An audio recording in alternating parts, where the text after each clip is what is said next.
Hello students, welcome back to my channel. चलिए अब हम एक्सरसाइज 8.1 का क्वेश्चन नंबर 2 शुरू करते हैं एंड आई होप सो कि आपको चीज़ें जो हैं वो बहुत स्मूथली समझ आ रही होंगी। अगर आपको कोई भी प्रॉब्लम होती है तो आप मुझसे इजीली कमेंट सेक्शन में बात कर सकते हैं। आप मुझे बता सकते हैं कि आपको किस क्वेश्चन में प्रॉब्लम है या क्या आपको समझ नहीं आ रहा है। ओके, सो हम इसको कंटिन्यू करते हैं। एक हमें ये राइट एंगल ट्राइंगल दिया है, ये राइट एंगल है एट क्यू और हमें पूछा है 10p माइनस कॉट आर की वैल्यू फाइंड आउट करिए। एज वी नो कि ये राइट एंगल ट्राइंगल है और ये हमें हाइपोटेन्यूज गिवन है। ओके, और ये हमारा जो दिया है 10p, मतलब रिक्वायरमेंट के हिसाब से हम इसको कभी परपेंडिकुलर की तरह ट्रीट करेंगे और कभी बेस की तरह ट्रीट करेंगे, वो डिपेंड करेगा।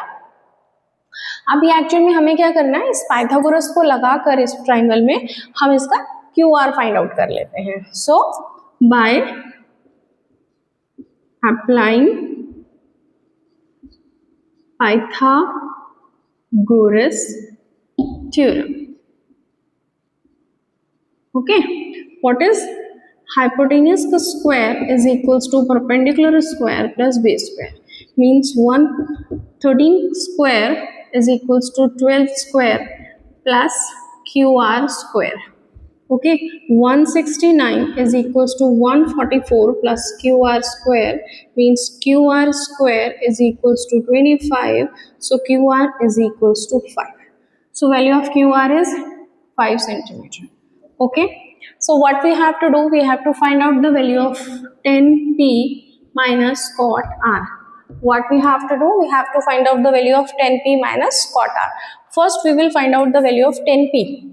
10p means this is p, तो ये परपेंडिकुलर हो गया और ये बेस हो गया आपका। एंड यू नो दैट 10 क्या होता है, पंडित बद्री प्रसाद अपॉन हर हर भोले।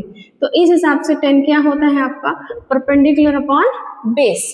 तो ये आपका परपेंडिकुलर का काम कर रहा है और ये बेस का काम कर रहा है, means 5/12 minus cot R. Cot R का means now we are talking about this angle. Okay, so इसके सामने वाला परपेंडिकुलर हो गया और ये बचा हुआ बेस हो गया। कॉट क्या होता है आपका, बेस अपॉन परपेंडिकुलर। कॉट क्या होता है, बेस अपॉन परपेंडिकुलर। तो बेस का काम कर रहा है 5 और परपेंडिकुलर हो गया 12, मीन्स इसमें से वैल्यू पूरी की पूरी कैंसिल आउट हो गई और आपको क्या मिला, 0। Means 10p minus cot R की वैल्यू क्या है, 0 है। आई होप ये आपको समझ आया होगा। Thank you so much. This is the question of exercise 8.1. this is question number 6. okay students, ये अगेन हमारा ट्रिग्नोमेट्री का क्वेश्चन है। इसमें आपको दिया है a और b जो है आपके एक्यूट एंगल हैं और आपको cos a की वैल्यू cos b के इक्वल गिवन है। You have to prove that angle a is equals to angle b। आपको एंगल a को एंगल b के इक्वल करना है ना। तो अब ऑब्वियस है ये आपका ट्रिग्नोमेट्री का क्वेश्चन है। ट्रिग्नोमेट्री हमेशा किस पर काम करती है, राइट एंगल ट्राइंगल पर। अब इन्होंने हमसे क्या कहा है, ए और बी एक्यूट एंगल है, मींस ये 90 डिग्री नहीं है, तो मान लिया ये सी है, ए बी और सी। ओके, ए और बी अब एक्यूट एंगल नहीं है। हमें क्या गिवन है, सॉल्यूशन पर आते हैं। हमें गिवन है cos a is equals to cos b। Okay, cos a, पहले आप आते हैं a पे, इट मीन्स ये परपेंडिकुलर हो गया आपका, ये बेस हो गया और ये फिक्स्ड है आपका हाइपोटेन्यूज। अब cos की वैल्यू क्या होती है, बेस अपॉन हाइपोटेन्यूज। तो cos की वैल्यू हो जाएगी ac अपॉन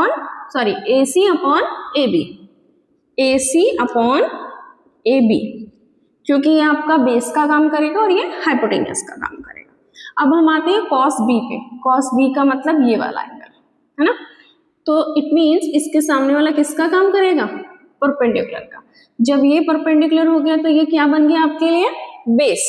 ओके, तो cos b की वैल्यू क्या होगी, base upon hypotenuse, means bc upon ab। अब आप देख रहे हैं यहाँ भी ab है और यहाँ भी ab है, तो इस ab से ये भी कैंसिल आउट होता है। अब ये बन गया ac is equals to bc, means this ac is equals to this bc। Means ये आपका कैसा ट्राइंगल बन गया, isosceles triangle. And we know that जो आइसोसेलेस ट्राइंगल होता है उसके जो अपोजिट एंगल्स होते हैं to the equal size equal sides, that they are also equal. Means we know that the opposite angle of an isosceles triangle of equal sides are also equal. Means you can directly write AC के opposite angle क्या हो गया B, और B का opposite angle क्या हो गया A. Means इस जो BC साइड है इस पूरी साइड का opposite angle क्या हो गया A, which we have to prove. यहाँ पे आप रीजन देंगे, आप रीजन क्या देंगे, angle are equal to the opposite sides of an isosceles triangle. Okay, तो अब आप मुझे बताइएगा ये क्वेश्चन आपको समझ आया या नहीं आया. बहुत इजी क्वेश्चन है. ओके, क्वेश्चन नंबर है 7, एक्सरसाइज 8.1 का हम क्वेश्चन नंबर 7 कर रहे हैं. अब आप ये देखिए अगेन, क्योंकि ट्रिग्नोमेट्री का क्वेश्चन है तो मैंने ऑलरेडी राइट एंगल ट्रायंगल बना लिया है और मैंने इसको राइट एंगल लिया है बी पर. मान लिया कि ये हम ए एंगल के थ्रू काम करेंगे. ठीक है, अब आप कॉट की वैल्यू देखते हैं. कॉट होता है बेस अपॉन परपेंडिकुलर. तो मान लिया कि ये सामने वाला परपेंडिकुलर है, अगर इस एंगल के लिए काम कर रहे हैं तो ये बेस हो गया, ये हाइपोटेन्यूज. तो बेस की वैल्यू है आपकी 7 और परपेंडिकुलर की वैल्यू है 8. ओके, तो आप पाइथागोरस अप्लाई करके AC square is equals to AB square plus BC square means 8 square plus 7 square means 64 plus 49 means 13 और 11. 113 AC square means AC is √113. Okay, तो हमारे पास AC की ये वैल्यू आ गई. AC मीन्स हाइपोटेन्यूज की वैल्यू आ गई.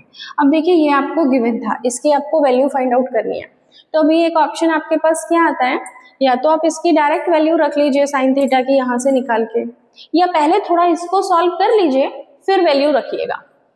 अब देखिए क्या है ये है 1 plus sine theta 1 minus sine theta, मतलब a plus B a minus B, यानी a square minus B square. Similarly नीचे आप देख रहे हैं a प्लस बी और a माइनस बी, यानी a square minus B square. Means 1 का स्क्वायर तो 1 का स्क्वायर ही हो गया है ना. आप इसको स्क्वायर लिखना चाहे लिखिए, अदरवाइज 1 लिख दीजिए. अब देखिए साइन थीटा होता है आपका परपेंडिकुलर अपॉन हाइपोटेन्यूज. हमारा परपेंडिकुलर है ये और हाइपोटेन्यूज की वैल्यू आई है हमारी 100 √113. तो मैं वैल्यू रख लेती हूँ 8 अपॉन √113 का होल स्क्वायर. सिमिलरली नीचे वैल्यू रख लेते हैं. नीचे कॉस की वैल्यू होगी बेस अपॉन हाइपोटेन्यूज. बेस है आपका 7 और हाइपोटेन्यूज अगेन 113 मीन्स √113 का होल स्क्वायर. ओके, अब हम इसको सॉल्व करते हैं. अब आप देखिए जब इनका स्क्वायर करेंगे तो 64 अपॉन 113, फिर इसका एलसीएम ले लेंगे मीन्स 113 माइनस 64 अपॉन 113. अब ये रेसिप्रोकल कर लेते हैं तो 113 ऊपर आ जाएगा, नीचे आएगा 113 माइनस 49. ओके, इन दोनों को माइनस करेंगे. पहले तो ये 113 से 113 कट गया, इन दोनों को माइनस करेंगे तो क्या है आपका, क्या आएगा आपका ऊपर 49 और नीचे आएगा आपका 64. So the value of this is this. Similarly इसके सेकेंड पार्ट में इसने आपसे पूछी है कॉट स्क्वायर थीटा की वैल्यू. तो देखिए कॉट थीटा की वैल्यू आपको क्या गिवन है 7 अपॉन 8, इसका होल स्क्वायर कर दीजिए 49 upon 64. Here the value of the both expression is same, मतलब फर्स्ट पार्ट की भी वैल्यू सेम आ रही है और सेकेंड पार्ट की भी सेम आ रही है. तो आप देखेंगे कि जो हमने क्वेश्चन किया है वो हमने डायरेक्ट वैल्यू ना रख के पहले इसको थोड़ा सा सॉल्व किया. अगर आपने चैप्टर पूरा किया है, मतलब आप एक बार इसको चैप्टर को कर चुके हैं, तो आपको और फर्दर आइडेंटिटीज पता होंगी कि और आइडेंटिटीज क्या होती हैं. तो आप ना 1 माइनस साइन स्क्वायर थीटा को कॉस स्क्वायर थीटा लिख सकते हैं और 1 माइनस कॉस स्क्वायर थीटा को sine square theta. Then cos square theta upon sine square theta को कॉट स्क्वायर थीटा लिख लीजिएगा, फिर वैल्यू रख लीजिएगा. बट हम लोग इनिशियल स्टेज पे कर रहे हैं, अभी शुरुआत से कर रहे हैं इस चैप्टर को, तो आप डायरेक्ट वो आगे वाला स्टेप ना लेके इसको यहीं से शुरू करिएगा। इसीलिए मैंने इसको फर्दर सॉल्व ना करके वैल्यूज पुट करके सॉल्व किया है, मतलब मैंने और इसको इन ट्रिग्नोमेट्रिक टर्म सॉल्व नहीं किया, मैंने इसकी वैल्यूज रख के ही सॉल्व किया है इसको। ओके, होप सो स्टूडेंट आप वीडियो को एंजॉय कर रहे होंगे and thank you so much.